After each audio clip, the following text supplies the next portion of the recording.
Padre eterno, Señor Jesucristo, gracias porque tú desciendes a tu iglesia, tú desciendes a la reunión de aquellos que en tu nombre, Padre bendito, se congregan buscando la santidad, porque tu palabra nos santifica, eterno Señor Dios. Gracias por estar aquí, gracias por este lugar, gracias por la salud, las fuerzas con las que tú nos diste el despertar hoy, Señor, porque por ello podemos venir confiadamente a este encuentro. Gracias por los que están presentes, por los que están ausentes, Señor. Tú eres juez justo, papá. Yo no intercedo por nadie porque, Señor, a veces en la intercesión anulamos tu justicia. Tú lo sabes, mi amado Señor. Tú eres juez justo. Aquellos que pudiendo estar aquí prefirieron otra cosa, Padre, están en tu mano y en tu justicia. Yo ruego por los que están presentes, Señor, por los que vencieron su carne, Señor Jesucristo, por los que están aumentando su amor por ti, que sean ungidos, llenados, Padre Santo, de tu Espíritu hermoso, de esos dones, de esos frutos que nos van a ayudar alcanzar la imagen y semejanza de Jesucristo. Declaramos la presencia de los ejércitos del cielo, querubines, serafines, arcángeles y ángeles guardan este lugar. Señor, contienden contra todo espíritu inmundo, contra todo espíritu de hombre. Señor, tú te levantas para que tu nombre santo no sea blasfemado. Juez justo, contiende contra los que nos aborrecen, Padre. Yo declaro, Señor, que tengo la mente de Jesucristo, que tu mente, Señor, que yo tengo la mente de un ungido, de uno que tú has llamado, que tu palabra penetra, Señor, hasta lo más profundo de mi ser y me da convicción de justicia, de pecado y de juicio. Guillermo de la Garza Ambrís no vive más, sino Jesucristo de Nazaret. Él es el que vive en mí, tú y yo somos uno solo, papá. Y eres tú el que te levantas en tu Espíritu Santo hablando a tu iglesia. Y eres el mismo que toca cada mente, cada corazón, Señor, para que esa palabra de rema, de frutos, se vea próspera al 100%, Señor, en toda nuestra vida, Padre. En el nombre de Jesucristo lo declaramos, por la presencia de tu Espíritu Santo guiándonos, Padre. Recibe la gloria, la honra y la alabanza. Recibe nuestra acción de gracias por toda tu misericordia y tu bondad. Gracias, Señor, porque nos perdonas, porque muchas veces no sabemos lo que decimos ni lo que hacemos. Gracias por ir a esa cruz, por ese sacrificio y por esa sangre preciosa. Declaramos, Señor, que somos uno en tu Espíritu Santo, como Jesucristo lo es en ti, eternamente y para siempre sea extendida, Señor, esta bendición y esta unción a toda tu iglesia y a los que estás llamando a tu presencia. En el nombre de Jesucristo. Amén. Amén.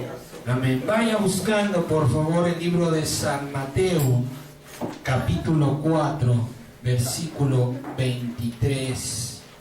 San Mateo, capítulo 4, versículo 23.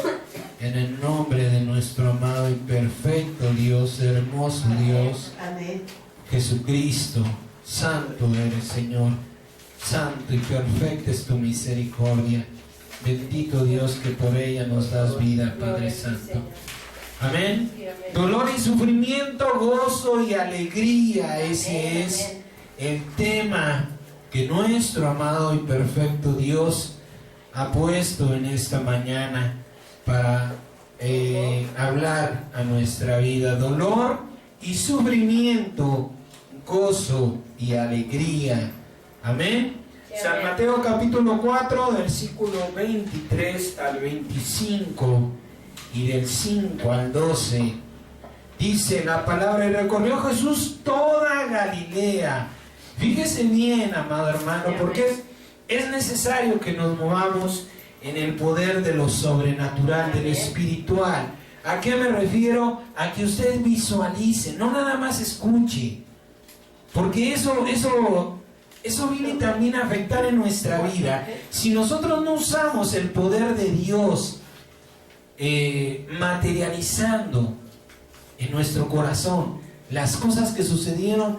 Por esa razón es que a veces no alcanzamos a comprender lo que sucedió. Por eso es que a veces tenemos en poco las cosas que Jesucristo hizo. Si no visualizamos al Señor en esa cruz, si no veo yo su cuerpo, ¿sí?, desangrado, golpeado, maltratado, humillado, si no lo veo en mi espíritu, si solamente estoy escuchando que fue inmolado, no voy a tener una perfecta capacidad de entendimiento. Escúcheme bien. Por eso es que Dios también nos dio ese don, porque es un don de Dios cuando nosotros podemos visualizar. En el mundo le dicen, imagínese usted, pero en Cristo es visualizar lo espiritual, lo que ya no se ve o lo que todavía no se puede ver, ¿sí?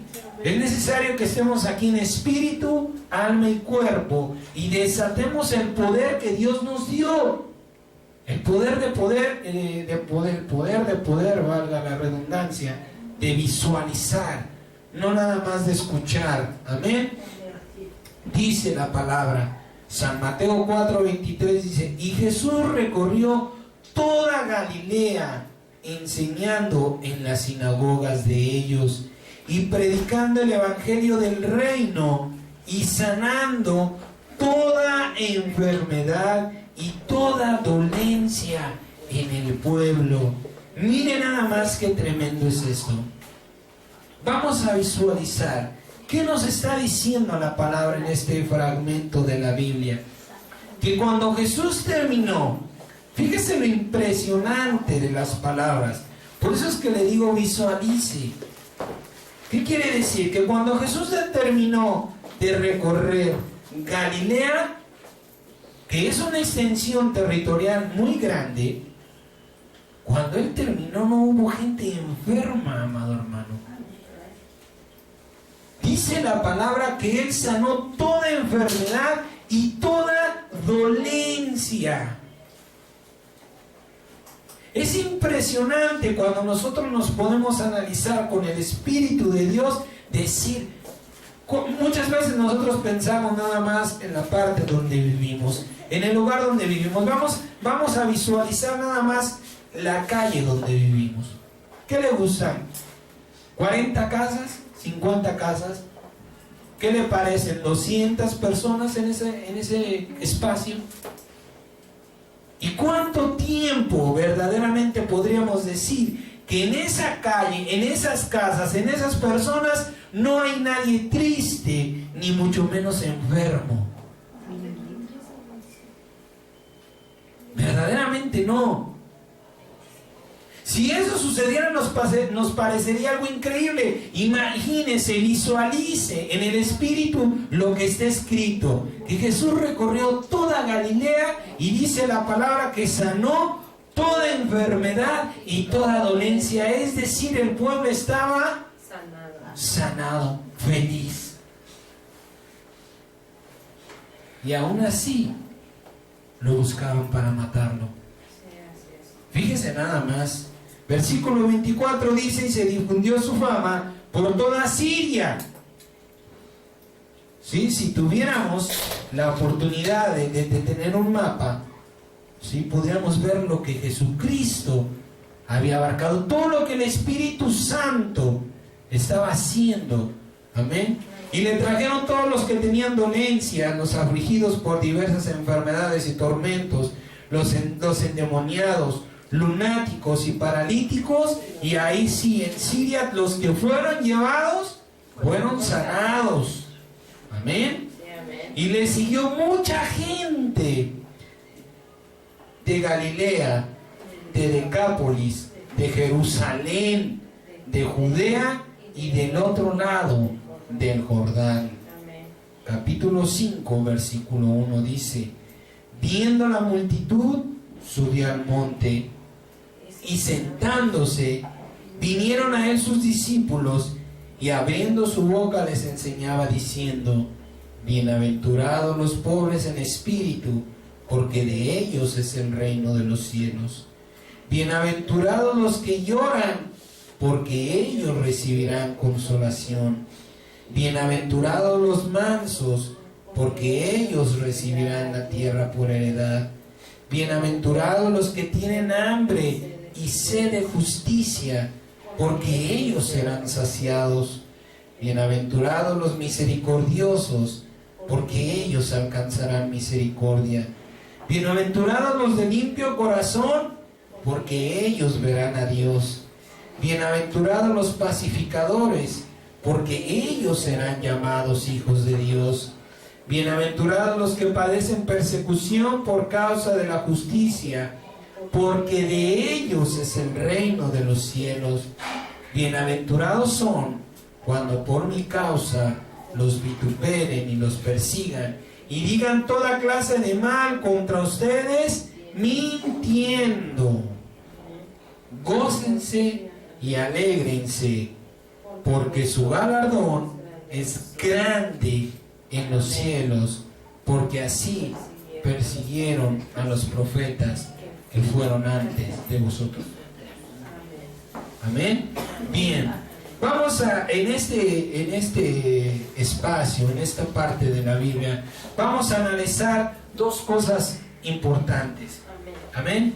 Primeramente vamos a ver un milagro, otro milagro que quizá, vuelvo a repetir, porque no desatamos el gran poder de Dios, porque nada más estamos escuchando, ¿sí? Solamente estamos escuchando, pero no estamos viviendo en el Espíritu ese momento, ¿sí? A veces lo desapercibimos, lo pasamos como insignificante, como poca cosa, ¿sí? Primeramente vamos a ver un milagro, que pasó en ese momento y que muchos desde ese momento y hasta estos días no han podido ver o no habíamos podido ver por causa de nuestra dureza de corazón, porque no queremos ver las cosas que Dios nos está mostrando, solamente las escuchamos, ¿sí? ¿Y cuál es la gloria de aquellos que viven este tipo de vida, este tipo de sufrimiento? ¿Sí? Por eso nuestra enseñanza de hoy se llama dolor y sufrimiento. ¿Amén? Sí, amén. Bien, miren, primero quiero que analicemos esto que dice la palabra. Dice que viendo la multitud, la Biblia nos habla de que mucha gente estaba siguiendo a Cristo, pero vuelvo a repetirle, perdóname si soy muy repetitivo en esto. Tenemos que empezar a abrir nuestro corazón a las imágenes, no solamente a la palabra. Sí, dice que mucha gente estaba siguiendo a Jesucristo, y en el capítulo 5 lo maneja como multitud. Le voy a decir qué significa multitud, para que la luz de nuestro entendimiento, para que podamos ir penetrando más en imágenes a través del Espíritu. Amén. Dice, número grande e indeterminado de personas o cosas, una pluralidad de personas colectiva, ¿sí? Reunida más o menos fortuitamente, pero que reacciona como un todo, o sea que reaccionan de la misma manera, ante un determinado estímulo suficientemente fuerte. Lo característico de su comportamiento es que en ella se da una especie de mutuo contagio, en virtud del cual todos y cada uno reacciona espontáneamente y de manera favorable a los sentimientos de los demás. ¿Sí me entendió? ¿Sí entendió lo que significa multitud? Es la reunión de personas para recibir. Son estimuladas por algo agradable, ¿sí? ¿Por qué es importante que entendamos esto? Porque el Señor Jesucristo, ¿sí?, con el solo caminar hacía ese efecto de atracción. La gente, la multitud, una cantidad que no se puede enumerar, porque los apóstoles, por eso no está escrito la cantidad. Los apóstoles no podían hacer un censo, no podían decir, a ver, primero se me forman porque vamos a escribir, ¿sí? Por eso lo manejan como una multitud. Ellos vieron una muchedumbre de gente, pero mire qué impresionante. A veces, por eso es importante que nos involucremos en el significado de las palabras. ¿Sí? Dice que lo que caracteriza a una multitud, ¿sí?, es que tienen algo en común. No va nada más cada quien, como vulgarmente decimos en el mundo, cada loco con su tema y cada chango a su mecate. No, aquí van con un fin común, ¿sí? Y dice que cada quien reacciona espontáneamente de una manera favorable a los sentimientos de los demás. Eso sucede muchas veces en la casa de Cristo, ¿sí? Los que hemos sido ungidos con una mayor unción y autoridad de parte de Dios, reaccionamos cuando alguien se está postrando. Somos movidos a misericordia por el Espíritu Santo y vamos, nos postramos con Él y oramos. Eso es lo importante de una multitud, ¿sí? Bien, la cantidad de personas que seguían a Jesús era mucha y fue aumentando con su ministerio, porque veían las señales y los milagros que Él hacía. San Mateo capítulo 14, versículo 1, por favor. 21. San Mateo 14, versículo 21. Nos habla, ¿sí?, de la alimentación que el Señor hizo a 5,000. ¿Sí?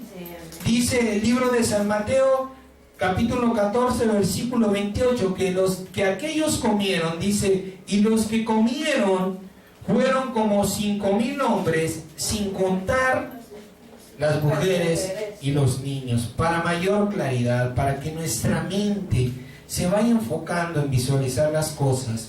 Mire, después de su enseñanza en el monte, ¿sí?, la cantidad aproximada de hombres, es decir, después el Señor predicó las bienaventuranzas en el monte, ¿sí? Tiempo después la gente lo va siguiendo. En ese mismo tiempo ya la cantidad era de 5,000 hombres, sin contar las mujeres y los niños que le seguían, ¿sí?, a quienes alimentó. Suponiendo que la cantidad incontable de hombres, de mujeres y niños, que fue la que se añadió de la cantidad que dio en el monte, en los ayes, al tiempo que alimentó a los 5,000, ¿sí?, nos deja, vamos a visualizar 5,000 personas, ¿sí?, hombres, mujeres y niños, que estuvieron con Jesucristo en ese monte. Quizá cuando el Señor les dio de comer ya eran 10,000, 9,000, 8,000, no lo sé, ¿sí? Ya se había multiplicado la cantidad de personas, ¿sí? Pero vamos a ver, ¿cómo se llama? Vamos a enfocarnos en 5,000 personas. 5,000 personas que lo escucharon en el monte, ¿sí? Veamos una congregación o una reunión de 5,000 personas más o menos, ¿sí? No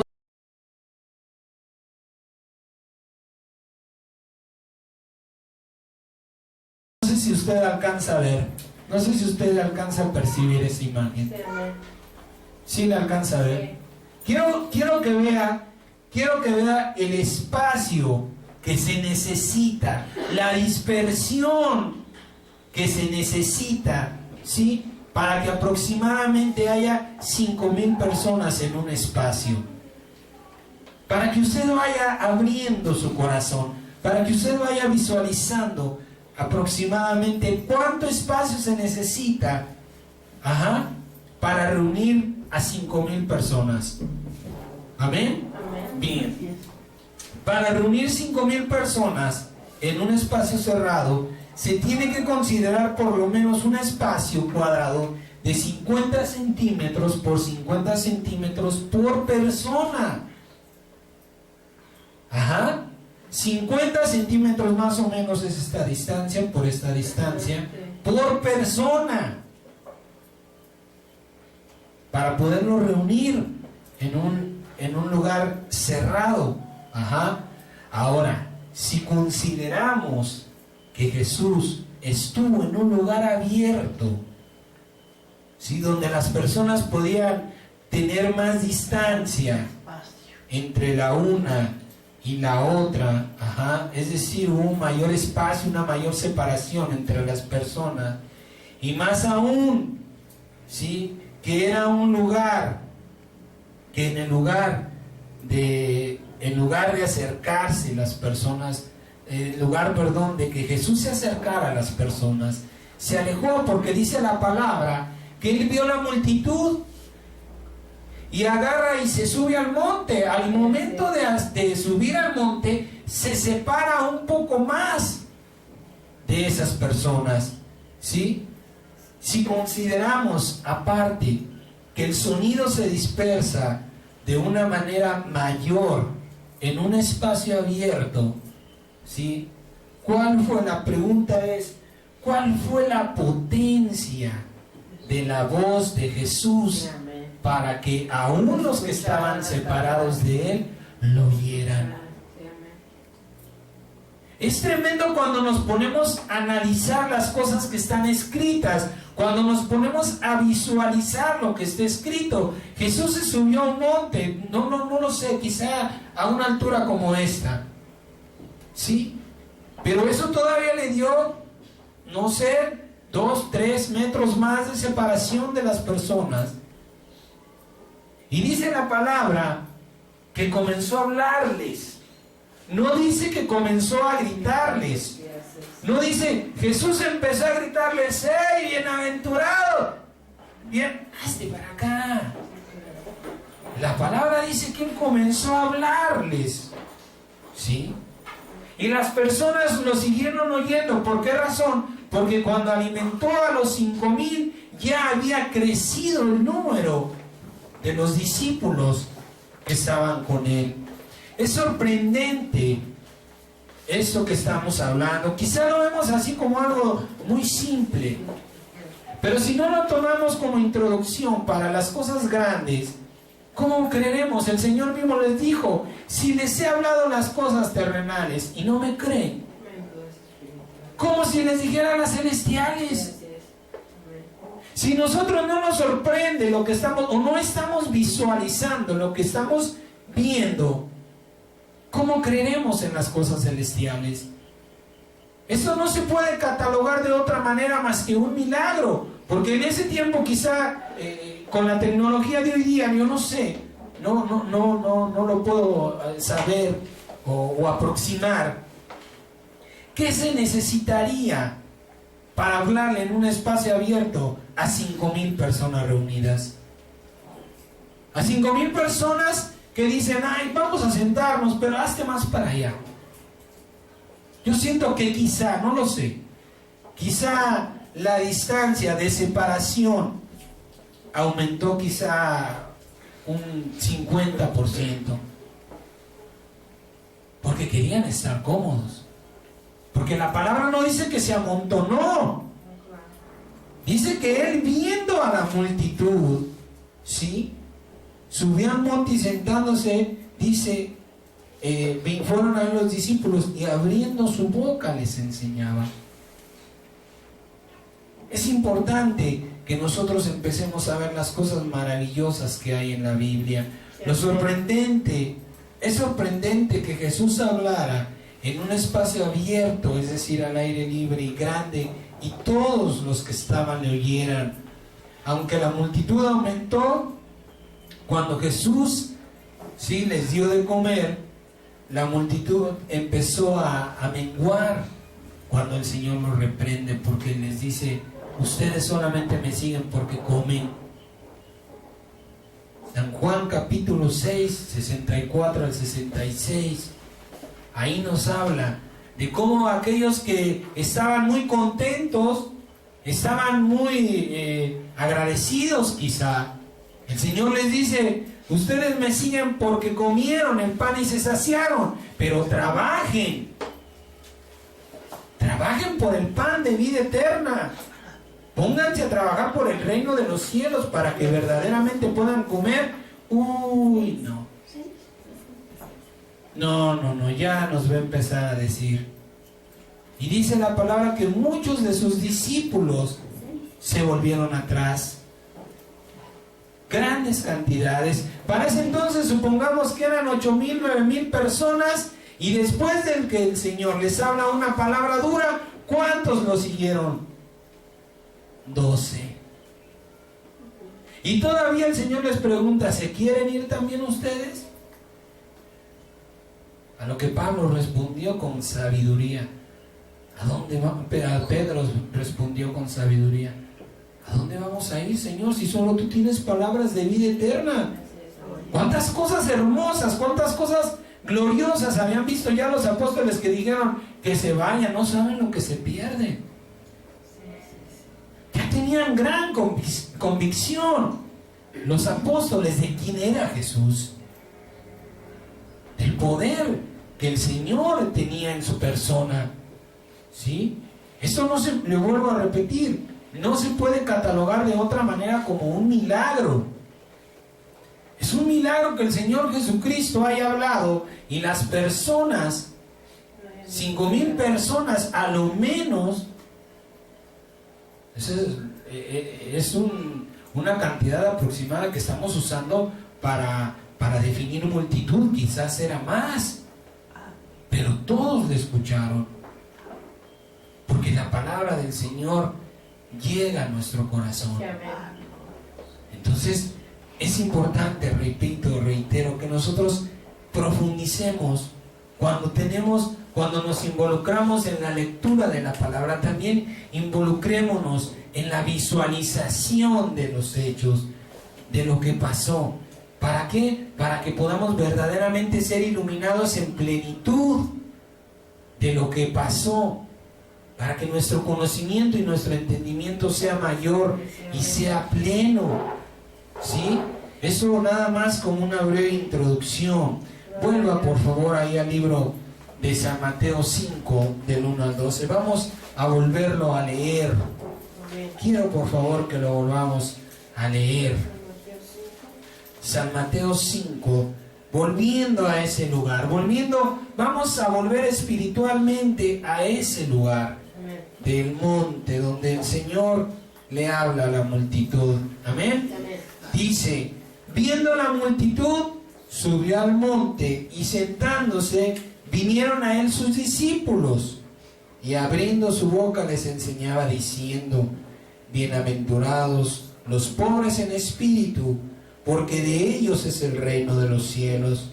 Bienaventurados los que lloran, porque ellos recibirán consolación. Bienaventurados los mansos, porque ellos recibirán la tierra por heredad.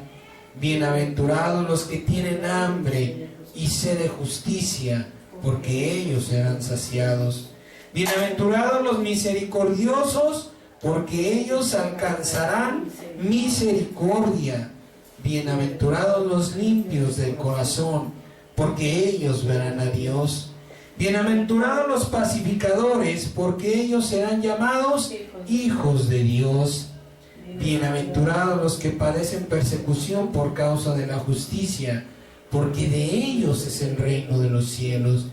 Bienaventurados son cuando por mi causa los vituperen y los persigan y digan toda clase de mal contra ustedes mintiendo.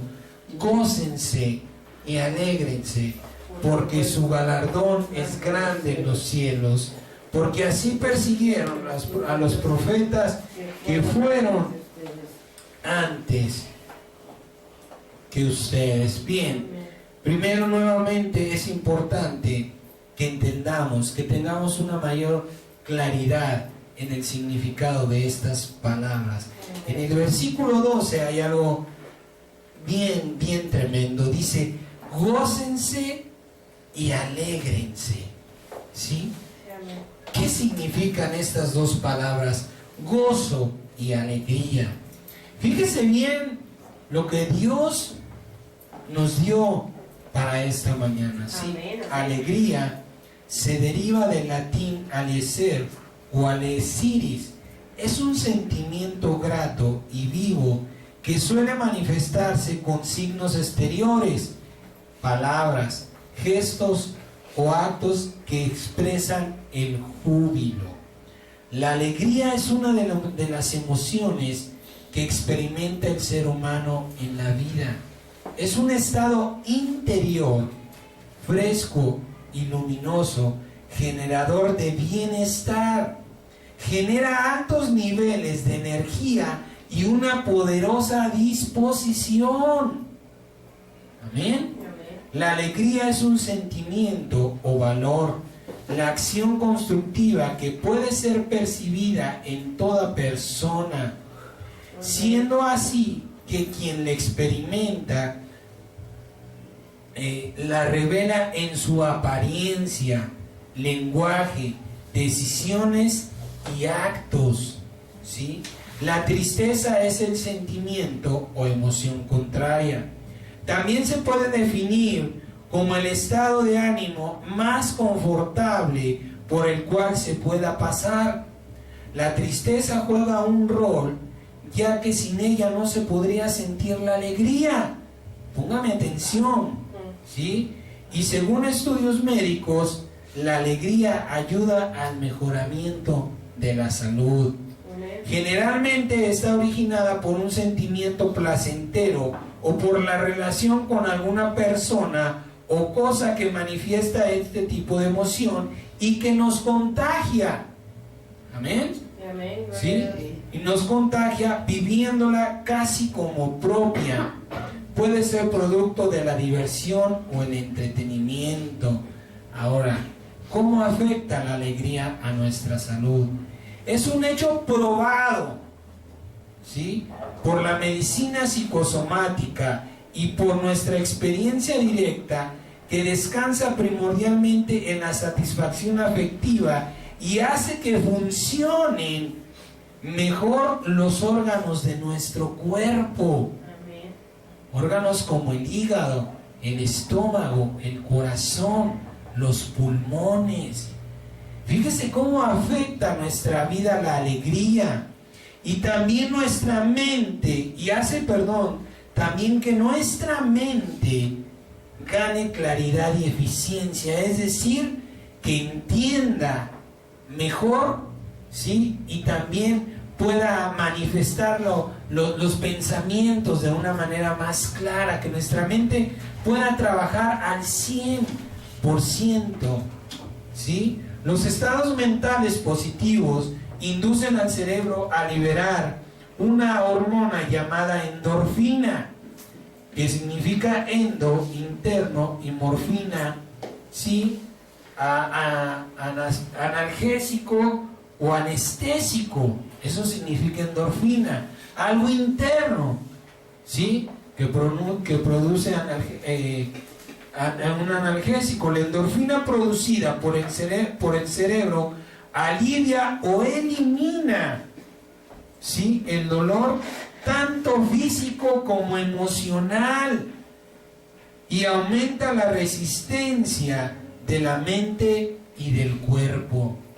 Fíjese cómo el Señor dice: gócense y alégrense, haciéndonos referencia, dándonos a saber que eso no lo vamos a recibir, sino que es algo que nosotros tenemos que vivir, que está en nosotros el estar alegres. ¿Y cuánto afecta la alegría a nuestra vida? Que nos ayuda a sanar, a que nuestro cuerpo se vuelva más resistente, a que el cerebro segregue esa hormona llamada endorfina. De esto ya habíamos hablado en tiempo pasado, ¿sí? Cuando el Señor nos habló de por qué es mejor dar que recibir, porque nos alegra el corazón, porque nos alegramos en nuestro interior y de esa manera estamos creando, ¿sí?, un cuerpo más resistente. Por eso es que Jesucristo soportó lo que soportó, porque Él se gozaba, Él se alegraba en hacer la voluntad de su Padre, y su mente humana segregaba tanta endorfina que Él pudo soportar sin quejarse, ¿sí?, los padecimientos que Él llevó. Él mismo preparó su cuerpo. Porque Él entendía, porque la luz de entendimiento que Jesucristo tenía es la que Dios espera que nosotros alcancemos. Por eso es que en esta mañana le digo, también visualice lo que usted está escuchando. Amén. Eso es alegría. Fíjese, esto es bien importante, ¿eh? Gozo. Es la intensidad de los sentimientos propio de los seres humanos, ya que es una inmensa alegría. En el cristianismo, el gozo viene del latín gaudium. Hace parte del Espíritu Santo. El libro de Gálatas, capítulo 5, versículo 22, por favor. Gálatas, capítulo 5, versículo 22. Mire lo que nos dice la palabra. Mas el fruto del Espíritu es amor, gozo. Es el segundo fruto del Espíritu que el apóstol San Pablo enumera en su carta a los Gálatas. Y acuérdense que Dios es un Dios de orden. Si Pablo enumeró los frutos del Espíritu de esa manera, es porque así le fueron dados por Dios. Amén. Es porque van del mayor al menor. Fíjese que el gozo ocupa el segundo sitio en esta enumeración que el Espíritu Santo le dio al apóstol Pablo. El gozo, y lo mismo debería de decirse del amor, ¿sí? Ese efecto de la caridad, es decir, el amor ágape. Por esto el apóstol Pablo lo coloca inmediatamente después del amor y la paz, antes de otras virtudes morales. Según algunos estudiosos de San Pablo, gozo es aquella profunda alegría espiritual que el Espíritu Santo infunde en los corazones de quienes son poseídos por Dios. ¿Sí? Así lo explica Santo Tomás de Aquino diciendo: el acto de la caridad se sigue siempre el gozo, pues todo amante goza en la posesión del amado. Y la caridad tiene siempre presente a Dios, como lo afirma Juan en su epístola, primera de Juan 14:16. El Señor es amor, y todo aquel que dice que ama a Dios debe amar a su prójimo. Eso es lo que nos dice el apóstol Juan. Otros autores definen el gozo como una virtud. Esto es la alegría y complacencia que siente el cristiano en la extensión del reino de Dios y su justicia, tal como lo hace entender y saber el apóstol Pablo en 1 de Corintios, capítulo 8, versículo 6. Y mire, esto es impresionante.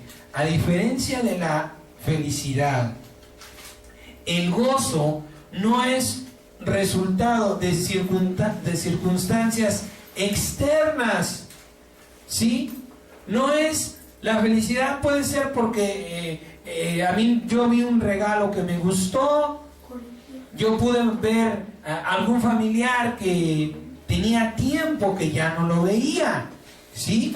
Dice la palabra que no es por causas externas, depende únicamente, escúcheme bien esto, guárdelo en su corazón, y cuando usted lo hable, haga mucho énfasis en esto. Depende únicamente de la actividad del Espíritu Santo. Es decir, que aquellos que no tienen trabajando el Espíritu Santo en su vida no pueden disfrutar de una plenitud de gozo. Porque es algo que solamente el Espíritu Santo en nuestro interior puede desatar para que nosotros también juntamente con Él lo podamos experimentar. ¿Sí? Dice, depende únicamente de la actividad del Espíritu Santo en la vida de la persona. Así pues, las circunstancias, aunque sean adversas o contrarias, no influyen en la voluntad de las personas que tienen una profunda relación con Dios. Gozo, en términos bíblicos, es en sí una expresión del alma. Fíjese qué tremendo es cuando nosotros nos involucramos más allá de lo que está escrito. A ver, aquí, pero ¿qué hay más allá? Cuando profundizamos de una manera completa en las cosas que estamos leyendo, no nada más escuchando, sino también visualizando, ¿sí? Humanamente hablando, a nadie le agrada, o por su propia voluntad, ¿sí? No le gusta o busca tristezas o estados de ánimo negativos. Cuando nosotros vivimos en el mundo tenemos eso como algo que rechazar, ¿sí? Nadie por su propio gusto busca el sufrir, el llorar, el dolor, sea interno o sea externo. Nosotros tenemos eso como algo desagradable. ¿Amén? Sí, amén. Pero ¿por qué, pues, Dios dice que se gocen y se alegren aquellos que sufren y padecen? Y aún más, los llama bienaventurados. Porque en el versículo 12 el Señor nos dice, cuando tú llores, cuando tú sufras, cuando sientas impotencia por la injusticia, dice el Señor, gózate, alégrate. Qué gozo y qué alegría se pueden sentir o podemos sentir los que cuando sufrimos o cuando lloramos. Primeramente, ¿qué es? ¿A qué se refería el Señor con bienaventurado? Otra palabra que es bien importantísima. Se utiliza casi siempre con una expresión equivalente a feliz aquel. ¿Sí? Podría parecer contradictorio que un estado de ánimo negativo como la tristeza, el llorar, la impotencia, puedan dar como fruto un sentimientos como el gozo y la alegría. En el mundo las personas huyen de cualquier tipo de sufrimiento. A la gente no le gusta o no nos gusta, ¿sí? Pero ¿por qué llama a Jesucristo feliz aquel o afortunado aquel? Es decir, bienaventurado el que sufre y padece por causa de Él o por causa del reino de Dios, ¿sí? Muchas veces no se hace la voluntad de Dios porque no se sabe o no se entiende que Dios es galardonador o recompensa, ¿sí? Recompensador de los que le buscan y hacen su voluntad. En esta parte de la Biblia, Dios nos manda a ser intercesores. Dios dice, como intercesor vas a sufrir, vas a llorar, con lágrimas, con lamentos, con gemidos, ¿sí? Pero bienaventurado serás llamado. O sea, ¿pero cómo? ¿Quién va a buscar sufrir, llorar, padecer porque le digan bienaventurado? Pues nada más dime bienaventurado y nos ahorramos problemas. Pero no hay una claridad en las cosas que está hablando el Señor. No hay un perfecto entendimiento. Dios nos manda a padecer por causa del reino, pero hay un galardón. Hay una recompensa de parte de Dios. Hay una bendición de parte de Dios que va a ser añadida a nuestra vida. ¿Sí? Hebreos capítulo 11, versículo 6, por favor. Hebreos capítulo 11, versículo 6 dice, porque sin fe es imposible agradar a Dios, porque porque todo aquel que se acerca a Dios es necesario que crea que le hay y que está escrito y que recompensa y que galardona. Es decir, Dios no te va a mandar a hacer algo sin darte algo a cambio. Cuando tú sientes en tu corazón el predicarle a una persona, ¿por qué muchas veces no lo hacemos? Porque nada más estamos oyendo el mandamiento de Dios, pero no estamos visualizando el galardón de Dios. No estamos viendo, y no se trata de condicionar a Dios. No se trata de decir, bueno, sí le voy a predicar a mi vecino, pero dime qué me vas a dar. Si me conviene voy y le predico. Si me conviene me pongo en la brecha por él. Si me conviene, Señor, voy a interceder por él. Pero primero muéstrame mi galardón. No se trata de eso. Se trata de la fe y del amor en Cristo Jesús. Del saber, del tener consciente en mi mente y en mi corazón que lo que yo voy a hacer por esa persona voy a recibir de parte de Dios el 100% más.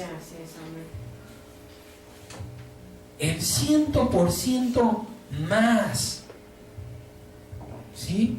En alguna ocasión, como un breve testimonio, recuerdo, venía yo de mi trabajo y se me acercó una persona y me dice, oye, los camiones que van para Tizayuca.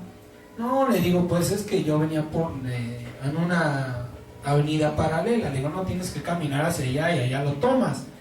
En ese momento el Señor me movió a misericordia y recuerdo que saqué 20 pesos de mi bolsa y le dije, ¿sabes qué? Toma, cómprate un refresco y vete en camión, estás muy lejos. ¿Sí? Al siguiente día, en una avenida, amados hermanos, donde transita mucha gente, recuerdo que me encontré 20 pesos. El Señor me estaba pagando lo que hice. Aquí están tus 20 pesos que me prestaste. Porque dice la palabra, en cuanto lo hiciste a uno de estos tus hermanos más pequeños, a mí me lo hiciste. Ahí están tus 20 pesos. Y ya no recuerdo con claridad, eso tiene ya tiempo, si fue al siguiente día o más adelante, otros 20 pesos. Este es lo que me prestaste. Aquí está tu pago.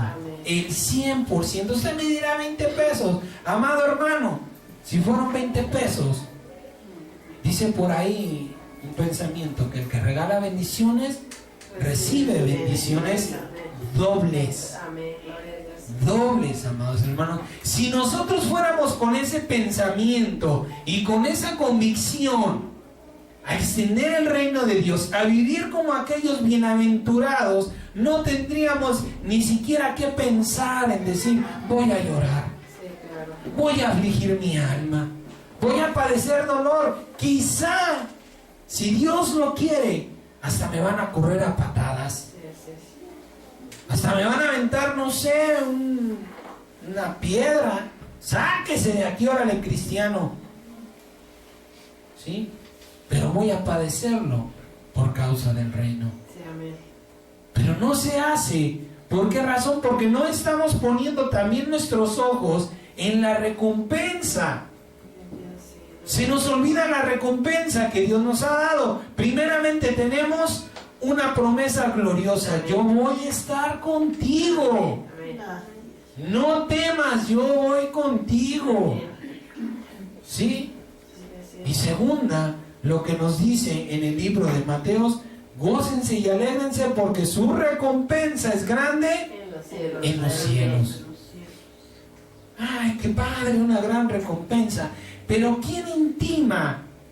¿Quién profundiza en su relación con Dios y le dice, Señor, muéstrame mi recompensa en los cielos?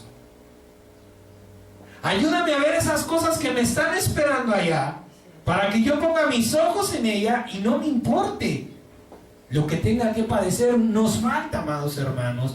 Por eso es que le vuelvo a repetir, tenemos que visualizar, ver imágenes, no solamente escuchar palabras. Cuando estamos intimando con Dios, cuando nos congregamos Cuando alguien nos habla, cuando leemos la Biblia, estamos profundizando nuestra intimidad con Dios. Es tiempo de ver más allá de lo que estamos escuchando. Jesucristo llama bienaventurados a aquellos que padecen por causa del reino, porque recibirán recompensa aquí y en los cielos, como Él también. Porque acuérdense que nuestro ejemplo a seguir es Jesucristo. Estamos buscando alcanzar su estatura. Y algo bien importante, amados hermanos, muchas veces nos contristamos, nos entristecemos, ¿sí? Decae nuestro ánimo. ¿Por qué razón? Porque no entendemos. La palabra dice que Dios desea que alcancemos su estatura, no que seamos iguales. No podemos, aceptémoslo en nuestro corazón. Nunca, nadie, jamás, ni en el cielo, ni en la tierra, puede ser igual a Jesucristo, porque Jesucristo es Dios. No podemos igualarnos a Él, pero sí podemos alcanzar su estatura. ¿Cuál es su estatura? La perfecta obediencia. Eso es lo que Dios está esperando que alcancemos. No que vayamos por ahí predicando, metiéndonos a las iglesias católicas, metiéndonos a las iglesias evangelistas, a los Pare de Sufrir, a los Testigos de Jehová. No. Lo que Dios espera es que alcancemos la perfecta obediencia. Esa es la estatura del varón perfecto. Que cuando el Espíritu Santo te dice, bájate y predícale a ese que va, y no digas, híjole Señor, pero ya voy tarde al trabajo, me van a descontar un día.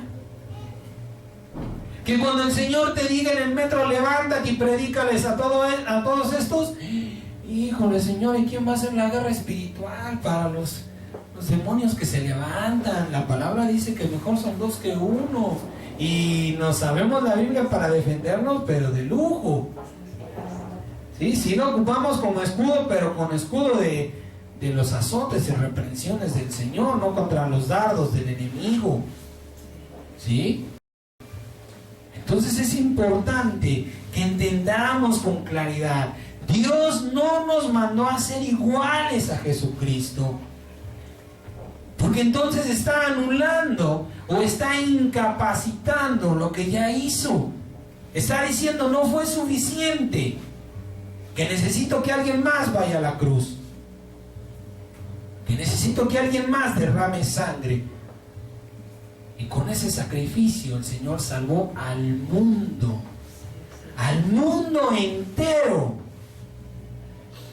Porque Dios amó al mundo, de tal manera amó Dios al mundo que dio a su Hijo unigénito, a su único Hijo. Entonces entendamos con claridad. Cuando el diablo venga y usted se equivoca muchas veces queremos ser iguales.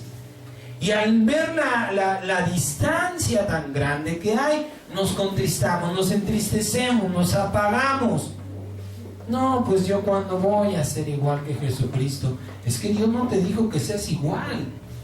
Dios lo que quiere, lo que está mandando es que alcancemos la perfecta obediencia. Amén. Eso es lo que Dios manda cuando el apóstol Pablo dice que alcancemos la estatura del varón perfecto. Amén. ¿Sí? Hebreos capítulo 12, ahí adelantito, nada más dele vuelta. Vea cómo también Jesucristo, el Señor mismo, hecho carne, también se inspiraba, se fortalecía, se renovaba constantemente. ¿Por qué? Porque no estaba viendo, híjole, Él no se atormentaba, aunque Él lo sabía. Él sabía que le esperaba un sufrimiento, un dolor, un padecimiento inigualable, único. Él sabía todo lo que le iban a hacer, pero Él no se atormentaba pensando en decir, ay, voy a ser feliz porque voy a provocar que mi cerebro genere endorfinas, porque tengo mucho que soportar. Él no se atormentaba a sí mismo, como muchas veces sí lo hacemos nosotros, ¿sí? Él tenía puesta su mirada en lo que iba a recibir, en el galardón que iba a recibir. Dice la palabra: por tanto nosotros también, teniendo en derredor nuestro tan grande nube de testigos, despojémonos de todo peso y del pecado que nos asedia, y corramos con paciencia la carrera que tenemos por delante, puestos los ojos en Jesús, el autor y consumador de la fe, el cual, por el gozo puesto delante de él, sufrió la cruz y menospreció lo oprobio, y se sentó a la diestra del trono de Dios. ¿Qué es lo que veía Jesucristo? Él iba a disfrutar. Él decía: voy a sufrir, pero voy a gozar después. ¿Y cuál era su mirada? La diestra del trono de Dios. Él soportó muchas humillaciones, muchos insultos, el desprecio, el menosprecio de mucha gente, amados hermanos, porque él decía: yo veo tu trono y me veo a tu diestra. Él volteaba su mirada al cielo y decía: ese trono. Quizá cuando nosotros nos sentimos desanimados, cuando las cosas no están funcionando como nosotros esperamos que funcionen, quizá no sería bueno que nos sentáramos, respiráramos profundamente y volteáramos al reino de los cielos, que mirásemos la inmensidad, ¿sí?, de ese lugar y decir: allá hay un lugar para mí.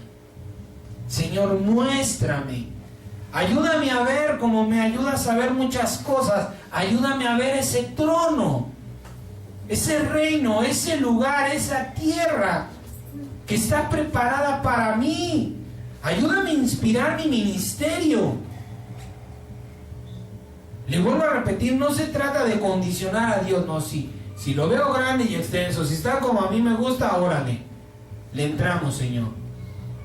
La palabra dice que Dios da de una manera más grande de la que pedimos o esperamos. O sea que lo que nosotros podemos visualizar no se compara con lo que Dios ya tiene preparado, no está preparándolo. Ya está esperándonos en el reino de los cielos. El Señor ya terminó su obra ya. Solamente está esperando a que se cumpla el número de los que hemos de ser salvos. Eso es lo único que Dios está esperando y lo único que también nosotros. Hay un número, no está escrito ese número. Yo no le puedo decir si son 20 billones o trillones de personas, no lo sé. Hay un número, está en el corazón de Dios. Pero cuando se cumple el número de los hijos y de los consiervos, se acabó. Es hora de repartir. Pero no decir: híjole, me faltaste, mijito, se me olvidó que estabas en la lista. No, ya está el reino del Señor dispuesto para quienes lo estamos buscando. Por tanto, debe ser favorable, ¿sí?, que nosotros también nos involucremos con el Señor a decirle: Señor, ayúdame a ver ese gozo que está puesto delante de mí, para que imagen y semejanza de Jesucristo yo pueda sufrir el menosprecio, para que yo pueda soportar ese dolor, esa tristeza, para que mis ojos puedan derramar un llanto honesto y sincero, que pueda, Señor, verdaderamente agradarte, para que sea yo llamado bienaventurado. Afortunado tú que lloras. Imagínese usted está hecho un paño de lágrimas y alguien dice: ay, qué suerte la tuya. Humanamente hablando, ¿qué le diría si supieras lo que estoy padeciendo? En la carne le diríamos, ¿sabes qué? Mira, mejor retírate, por favor, ¿no? Pero no podemos decirle esas palabras al Señor, porque el Señor verdaderamente, ciertamente, sabe lo que nosotros no sabemos. Y se cumplen sus palabras: tus caminos y tus pensamientos no son los míos. ¿Cuál es la recompensa o el pago de Dios por padecer por su causa? Vuelva al libro de Mateo capítulo 5. Es necesario que veamos, ¿sí? Para que podamos entender lo que Dios nos está hablando. Sí, el Señor nos dice: bienaventurados los pobres. Bueno, para agradar a Dios hay que ser pobre en espíritu. De esto nos habló el Señor ya las semanas pasadas. Que es un pobre de espíritu, alguien que depende de Dios. Bienaventurados los que lloran, porque recibirán consolación. Cuando hacemos una intercesión de corazón que provoca que nuestro cuerpo reaccione con lágrimas que Dios ve, ¿sí? Bienaventurados los mansos, no estar buscando ni metiéndonos en pleitos, ¿sí? Bienaventurados los que tienen hambre y sed de justicia, los que buscamos primeramente el reino de Dios y su justicia, ¿sí? Cuando yo no voy a las instancias legales, sí, aclaro esto, el Señor dice por medio del apóstol Pablo que Él puso que toda autoridad es puesta por Dios y que ha sido puesta para infundir temor, porque va a aplicar la justicia, ¿sí? Pero el Señor, y en esto le quiero hacer una aclaración, la Biblia no tiene contradicciones, ¿sí? Si Pablo dijo algo que contradice o que pueda parecer contradictorio a lo que Jesucristo habló, mi deber o mi camino es seguir a Cristo. Amén. Sí, amén. ¿A dónde voy? Pablo dice que para eso se pusieron las leyes, pero Jesucristo dice: busca primero el reino de Dios y su justicia, ¿sí? Busca primero el reino de Dios. No vayas al MP, no vayas al ministerio público, no vayas con el policía. Si tienes problemas con tu vecino, Señor, tú eres juez justo, y para que tu nombre no sea blasfemado por una mala acción o por una mala palabra de mi persona, Padre, yo te llamo para que tú juzgues entre mi vecino y yo, ¿sí? El Señor va a obrar. Si Dios decide obrar trayendo una patrulla y llevándose a tu vecino, fue Dios el que juzgó. Le darás la gloria al Señor: Señor, yo clamé a ti y tú me hiciste justicia, ¿sí? Primeramente es el reino de Dios y su justicia. Si el Señor nos confirma que va a solucionar el problema yendo a una institución o estancia legal, amén, vamos, pero Dios ya me lo dijo, Dios ya me mandó, ¿sí? Ya el Señor ya me envió. ¿Por qué? Porque yo pedí la dirección. Eso es la pobreza de espíritu también. ¿Qué hago, Señor? ¿Vas a ponerlo en su lugar o lo van a poner en su lugar? ¿Sí? Bienaventurados los de limpio corazón. Cuando Dios nos llama y somos obedientes, cuando tenemos un corazón limpio, es cuando hacemos la perfecta voluntad de Dios. ¿Cuál es la perfecta voluntad? En cuanto nos lo dice, hacerlo. Dice: bienaventurados los pacificadores. ¿Cuándo nos volvemos pacificadores? Cuando estamos poniendo paz entre Dios y los hombres, los que no conocen a Dios.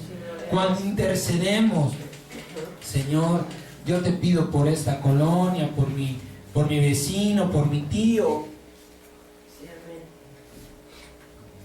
Sí, porque acuérdese que Dios nos mandó, nos dio ministerio de la reconciliación. Estamos poniendo paz para que Dios obre, ¿sí? Bienaventurados los que padecen persecución. Bueno, todavía, o muchas todavía no se manifiesta grandemente, pero a veces nos corren,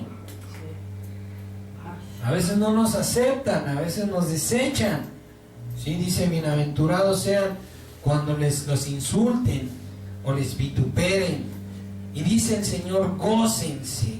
¿Qué puede provocar en nosotros algo tan tremendo como es la alegría y el gozo? Fíjese lo que está escrito en San Mateo, ahí en el capítulo 5, en el capítulo 3 y en el capítulo 10. Bienaventurados los pobres de espíritu, porque de ellos es el reino de los cielos. Sáltese al versículo 10. Dice, bienaventurados los que padecen persecución por causa de la justicia, porque de ellos es el reino de los cielos. ¿Ya vio dónde está su recompensa? Sí, en el reino de los cielos. Fíjese cómo está escrito, porque de ellos es el reino de los cielos. No dice, porque de ellos será el reino de los cielos. Cuando tú haces paz entre Dios y los hombres, te haces dueño del cielo. Cuando tú lloras por una intercesión, el cielo está a tu disposición. El Señor dice, bienaventurados. ¿Por qué nos tenemos que gozar? Porque todo lo que es de Dios está a mi favor. ¿Sí? ¿Qué significan estas palabras? Cada vez que un hijo de Dios padece o vive emociones o sentimientos como estos, mueve todo lo que hay en el cielo, desata el poder de Dios para manifestar sus obras. Por esto Jesús dice, gócense y alégrense, porque el reino de los cielos está a tu favor. Consuélate porque el ejército más poderoso del universo está luchando por ti. Levántate porque la victoria es tuya. Fíjese nada más qué cosa tan hermosa. Por eso el Señor dice, gózate. Después de que hayas sufrido, después de que hayas llorado, limpia tus lágrimas, desecha tu dolor y alégrate y gózate, porque todo lo que está allá arriba está trabajando para ti. Porque sin dar una palabra, quizá con una lágrima, estás desatando un poder tan tremendo que no lo puedes ni ver. Puestos los ojos en la recompensa. El Señor está poniendo nuestros ojos en la recompensa. Gózate y alégrate, porque el reino de los cielos, dice, es tuyo. Amén. Bendito Dios. No dice el Señor, si me convences, si tus lágrimas son tantas o salen del corazón, entonces te voy a dar una parte. No. Por eso es que Jesucristo los llama feliz aquel. Afortunado aquel que está llorando, afortunado aquel que está haciendo la paz entre Dios y los hombres, porque todo el reino de Dios está trabajando. Estás haciendo trabajar el reino de los cielos. Hace rato hay un canto muy hermoso que dice, ángeles suben y bajan, suben y bajan. Si pudiéramos vernos, si le pidiéramos a Cristo que abriera nuestros ojos como los abrió los de Eliseo y pudiéramos ver la recompensa, yo creo que gozo y alegría sería poco lo que sentiríamos. Es una gran recompensa. Por eso el tema que el Señor dijo, dolor y sufrimiento, pero gozo y alegría. Por eso la importancia de poner atención. Dice que la tristeza juega un rol importante, porque si no hay tristeza, tampoco hay alegría. Es necesario que sembremos con tristeza la alegría y el gozo que Dios nos está poniendo por delante. ¿De qué manera tan hermosa? Haciéndonos saber que el reino que su reino trabaja cuando nosotros nos contristamos en el Espíritu. Cuando nosotros clamamos por justicia, cuando vemos una injusticia y decimos: Dios bendito, ven y establece tu reino, vuelve ya, Señor. Restaura todas las cosas. Cuando le dicen: ay, sí, aleluya, ya, váyanse de aquí, el reino de los cielos se turba. El reino de los cielos se mueve, amados hermanos. Los ángeles suben y bajan. El corazón de Dios, yo no lo sé, pero imagino que se mueve de una manera tan esplendorosa, tan maravillosa, que las cosas suceden, que las cosas se manifiestan. Es necesario que empecemos a ver en el Espíritu las cosas de Dios. Y si no las hemos podido ver, clamarle al Señor.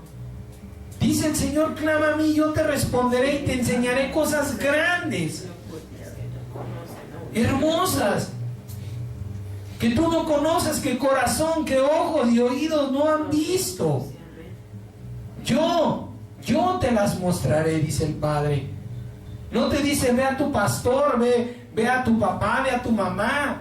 Dice: ven a mí, porque es mi reino, porque yo tengo el poder, porque yo hice estas cosas para ti, yo te las puedo mostrar. Amén. Es el gozo que debe de inspirarnos, es la alegría que debe sanar nuestro interior y fortalecer nuestro exterior para alcanzar la plenitud, ¿sí? La estatura del varón perfecto, la perfecta obediencia a Dios. Decir: no, Señor, vale la pena. A lo mejor me van a bajar del metro, a lo mejor me van a sacar, pero lo que me has mostrado, Señor, vale la pena. Si no lo hemos visto, es tiempo de pedirle al Señor: abre mis ojos como Eliseo, ayúdame a ver el gozo que está puesto delante de mí, para que yo pueda menospreciar mi propia vida, para que las ofensas, los maltratos, los insultos que puedan ser contra mi persona, Señor, me sean insignificantes. Ayúdame a ver el gozo y la gracia que tú has puesto delante de mí. Vamos a terminar. Vaya por favor al libro de Hebreos capítulo 6. Hebreos capítulo 6, del 9 al 12. Mire lo que el Señor nos habla. Hebreos 6, del 9 al 12 dice: pero en cuanto a ustedes, oh amados, en cuanto a ustedes, oh amados, dice el Señor, están persuadidos de cosas mejores que pertenecen a la salvación, aunque hablamos así.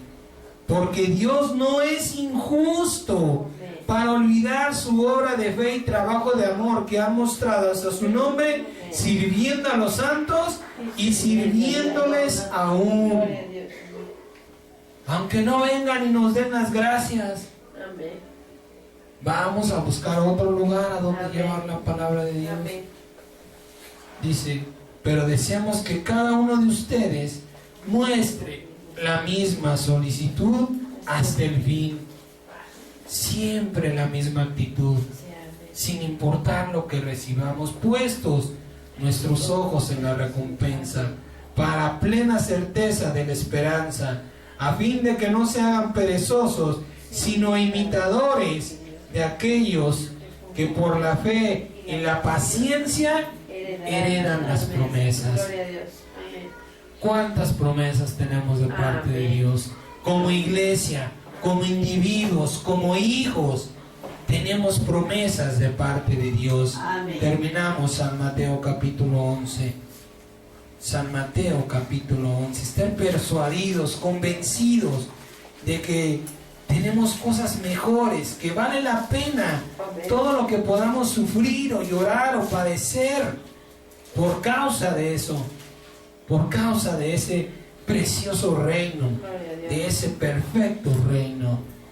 Miren lo que nos dice el Señor: vengan a mí y descansen. San Mateo 11, 25 al 30. Dios nos está llamando para estar cerca de Él y descansar. En aquel tiempo, respondiendo Jesús, dijo: te alabo, Padre, Señor del cielo y de la tierra, porque escondiste estas cosas de los sabios y de los entendidos y las revelaste a los niños.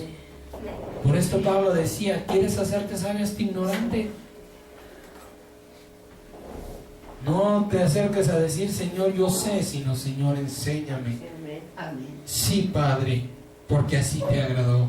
Todas las cosas me fueron entregadas por mi Padre, y nadie conoce al Hijo sino el Padre, ni al Padre conoce a alguno sino el Hijo, y aquel a quien el Hijo lo quiera revelar. Vengan a mí todos los que están trabajados y cargados, y yo los haré descansar.